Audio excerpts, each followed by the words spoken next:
Mewing, a viral beauty technique popularized on TikTok, involves pressing the tongue against the roof of the mouth to allegedly reshape and sculpt the jawline, though it lacks scientific backing.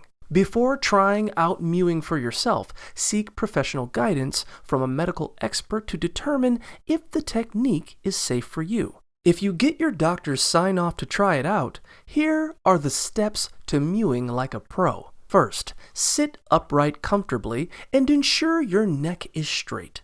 Close your mouth so your teeth are very lightly touching, as if you're gently biting down, and press your tongue against the roof of your mouth, making sure it is flat against your palate and actively exerting force upward.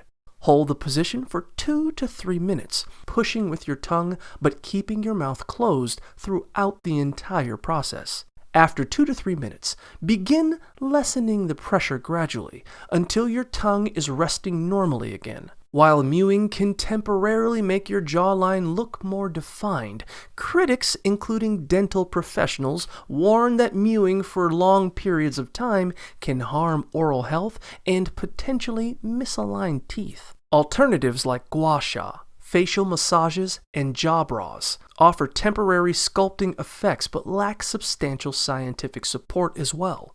For lasting results in shaping your jawline, consulting a dermatologist or orthodontist is recommended.